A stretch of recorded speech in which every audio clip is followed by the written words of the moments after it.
Hello, how are you? Welcome. Welcome, I'm Tina. I am Tara. And this is Tea Time with Tarantina. Yay, welcome. Welcome. Okay, we are back again. Mm-hmm. I'm going to play around with this because it drives me crazy every single time with the recording because I see the things that are happening. So you went to Paris. I went to Paris. Yes. Okay, we're going to talk about Paris because it is the biggest thing that has happened to me in a really long time is I went traveling somewhere. That's amazing. That was outside of North America. Nice. Yes. And yeah, amazing trip. Absolutely love it. It's the second time that we've been. This is the first time that we went without any children. Nice. Which was nice because you do different things when you are not with children, right? So we went to Moulin Rouge. Okay. And so tell us about Moulin Rouge because everybody well, not everybody, most people know the everybody movie. Does know about, well, everybody, yeah, a lot of people know about the movie. And maybe a lot of people are familiar with the famous theater in France. So right. Tell us a little bit about your experience because they have topless dancing girls there. There's that wasn't in the movie. No, it wasn't. No, it wasn't. But that's what it's known for. That is what it's known for, yes. So you go in and you get your lovely table that is set up, and I literally did this and touched the stage, which was lovely because I was really worried about that. We had we didn't have seated tickets. Okay. Right. So general seating, and you just kind of line up when you we got there early, which I think was our big thing, right? We got there early enough. And so the guy comes along as soon as you're in, you show your tickets, and he is like your escort to your seat. So he brings you into your seat, and he's walking. And I'm like, like we're getting really close to the stage. And he kept walking towards the stage, and I'm like, I like these seats. These are great seats. Did we pay a premium? And we did not pay a premium. We paid like the bare basic. We're just going to the show. And it was phenomenal. The show itself was well worth the price of admission. The talent on the stage was astronomical. I mean, like it was a beautifully orchestrated show. It's been a really long time since I've seen a beautifully orchestrated show. So it was lovely being in live theater again, quite honestly. Yes, the girls had no tops on, and you kind of get impervious. Yeah. Right? Like because of their another girl without a top. Yeah. It just is what it is. It's not about that. It's not about that. No. So it was a phenomenal show, and we went to the 11 o'clock show. Okay. So the 11 o'clock, the doors didn't open up until 11:15. We were in our seats probably around 11:30, and then people come around with champagne for those that got the champagne package. We did not get the champagne package because Larry doesn't drink champagne. So it would have been a really intoxicated Tara at the table. So we didn't do that. So we got our drinks, and then the show began probably about 11:45. Okay. And then it went on for about an hour. I'm going to say about an hour and 15 minutes, maybe an hour and 20 minutes. Okay. So we were done by about 1:30. So what's the early show? So the early show is 9 p.m. o'clock. Okay. And then there's a 6 p.m. as well. Okay. Yeah, so they're doing 3 shows a night. Okay. But there's a dinner service you can get with the 6 p.m. one. Okay. Yeah. So, so it was a really late night for us in Paris. It was the latest night we had there. But it was, we Ubered it there and back, which was a non-negotiable, by the way. I was like, it's cobblestone streets and I'm in heels. Oh, no, of course. I'm not walking. Okay. No. So, and we talk about every so often about how I'm with somebody that likes to save money. And so if we can, it was only an 8-minute walk, I think it was. No, it was probably 20 minute walk. Anything beyond 2 minutes in heels is unnecessary. But in heels, it was unnecessary. So we got the $10 Euro ride, and it was well worth it. Yeah. So, but it was a fantastic night. So I highly recommend, if you like theater at all, go to Moulin Rouge. It's not inexpensive. I think it was €100 for the base ticket, but so worth it. That's what theater costs in Toronto. There you go. Yeah, like so worth $150. And it's not a show that you're going to get here in Toronto. Yeah. Right? No. It's not a show that you're going to get anywhere, I'd say, but maybe Vegas. Oh yeah, probably Vegas. Yeah, but you're not getting the same kind of atmosphere. No. Everything's big in Vegas. nice. Yes, it is a very different feel and vibe in Paris at Moulin Rouge. So much fun, so much fun. So one of the other things that we did when we were in Paris is we went to the Catacombs. Okay. And the Catacombs are basically they were underground, they were limestone mines, essentially is what they were. They are under the entire city of Paris.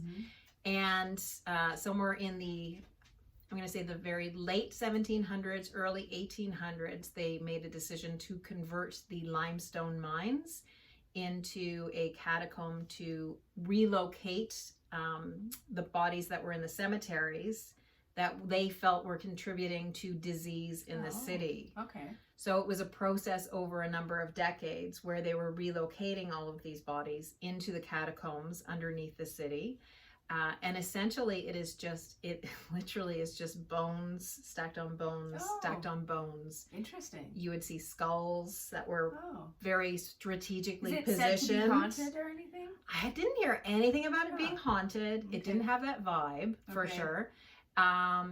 But it was just very, and we walked, there was about a kilometer and a half that we walked.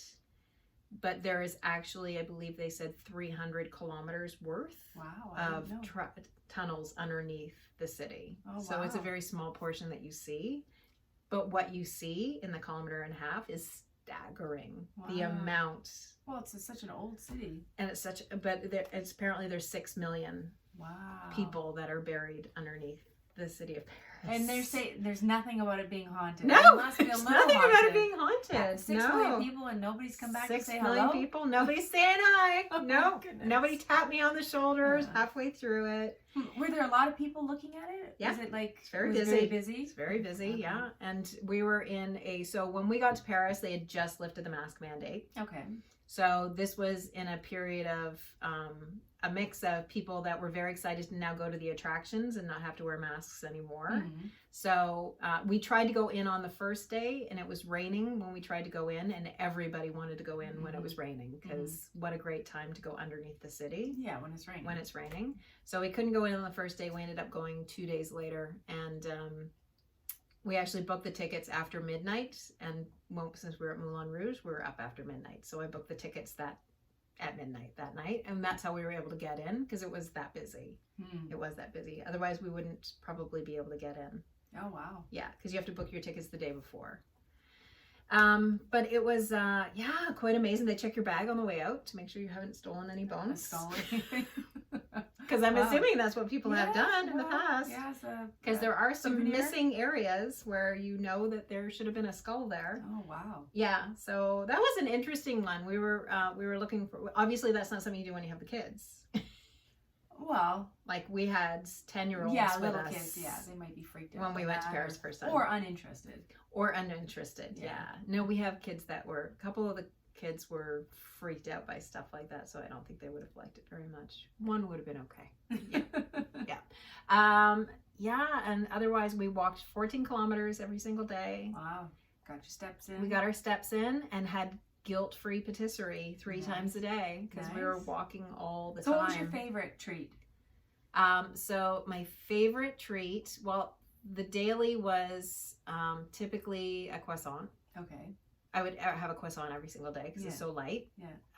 But the tarte au citron was, it's basically a small tart and it's got almost like a lemon curd that's in it.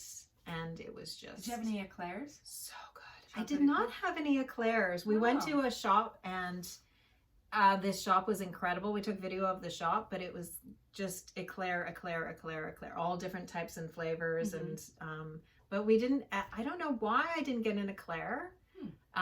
We got a whole bunch of different pastries. I think it was called, I'm going to butcher the name, honestly, but it's basically a spiral pastry with either chocolate chips or raisins that's in it. And it's like starts with an R. I want to call it like a rougalette or something like those. I mean, vive en France. It was, you know. Yeah.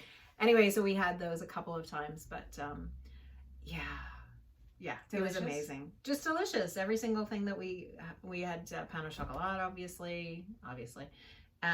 Everything that we ate was delicious. Everything that we ate was delicious. And it filled you up. Because sometimes I find here, like if I have a croissant, 20 minutes later, I'm still hungry. Yeah. I'm still hungry. No. Yeah. I would sometimes eat half the croissant and put it in the bag and then finish the other half in about an hour. Are they bigger than ours? No. The same way? Okay.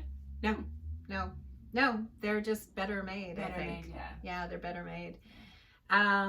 So I got inspired, obviously, being in Paris. What have you made? And so I love to bake. Yes. So I've now made macaron. Oh, okay. Do you know what macaron is? Isn't that like a macaroon? No. Oh. Yes. Okay. That was, Larry thought the same thing, quite Okay. honestly, right? I thought I was mispronouncing it is what he thought.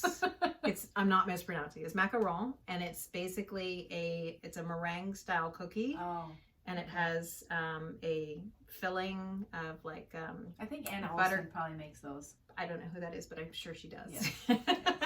But it's got a nice filling in the middle, and it's like a sandwich cookie. Oh, yummy. Yes. And yeah, you pay about $2.50 euro in Paris for one cookie. Okay. And it's But about, it takes time, about that big. Yeah. No, it's literally 2 bites, Yeah. maybe 3 bites, and you're done. Yes. No, but I mean, it takes time to prepare it, right? So I've made it now that I've been home. Yeah. It is finicky. Yeah. But I actually have done quite well with my macarons. So I brought them to a ladies' lunch that I went to recently. Nice. I served them up and left, which is always the best thing to do. Yes. Is give people food and then leave, so you don't Yes. have to hear if it's good or bad. Mm-hmm. And I got some rave reviews, so I think There this you whole go. like pastry chef thing it's around the corner. Yeah, Yes. for retirement. I think that's where you're heading. I think that's where I'm heading. So I loved Paris. We're gonna go back again at some point, probably in 6 years. We said. There's so many other places in Europe that we want to go to, Yes. right? We do have a habit of continually going to the same place over and over again. Mm-hmm. We're not doing that this time. There you go. No. So many other places in Europe. So if you have a place in Europe that you've been to and you're like, you have to go, tell me about it. I want to hear about it. Yes. I think ours will be Spain. Spain, yes. That's Yeah. on the list. We've been to Spain once. We went there when we were in France, but it was literally for a half a day. Half a day. Yes. We went in, we had tapas and wine, and then we left. Yes, because you were on a Paris trip, basically. Well, we were on Paris in at the a beginning, France trip. but yeah, south of France, and it was literally a drive. That was the great thing about Europe as well. You drive across the border. Mm-hmm. You didn't go through any kind of customs, nothing. You just drive there. Yeah. There's no guard, nothing. You just, all of a sudden, I Imagine. looked up and I was like, are we in Spain? Everything's in Spanish. And my brother's like, yeah, we're in Spain now. I'm like, when did that happen? He's like, oh, it was somewhere back there. It was in between those mountains. And it's just open borders. Nice. Open borders.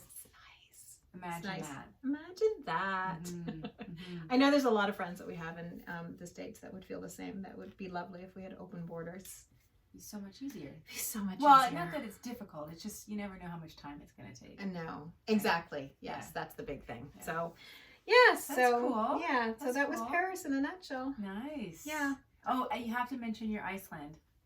Oh, and we did stop in Iceland Yeah. for one day on the trip over. So we took Iceland Air, and that's one of the perks of taking Iceland Air is that they stop in Iceland every single time, and then you can either have like a 2-hour layover or you can have a 24-hour layover. Same price of the ticket. And so we did the 24-hour, and we went to see the geyser. We went to, I don't know the name of any of these places. Larry had to tell me continually where we were. We went to one of those hot springs, and then we went to the place where the two plates connect, the North America plate and the Europe plate. We saw waterfalls. It was beautiful. It was a little chilly, and I'm not a big cold person, but it was it's gorgeous. also the month you were there too, right? And the month we were there too, yeah. But it was a beautiful bright blue sky up against the snow, and yeah, it was quite beautiful and picturesque. But check, it's done. It's done. I don't think I'm going to be returning soon. As sad as all the people that loved Iceland that I are know. like, I loved Iceland. Yeah. And I'm like, I think you like winter hiking. Yeah. Or I've heard it's nice in the summer as Summer. well.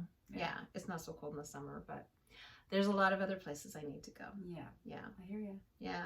So that was Paris. Well, very nice. I'm glad you had a good trip. It was a great trip. Yes. So I recommend it. Go to Paris. You need to go to Paris. Yeah. Yeah. Not convinced. Well, no. I would like to go to Paris. It's not on my top list. And as my right. husband says, he's been to Paris a couple times. Yes. Yeah. And he says, knowing you, there's other places that you would like better. Right. So check those off the list first. Yes. All right. But I will eventually try to get there. Are those hot destinations that you want to go to?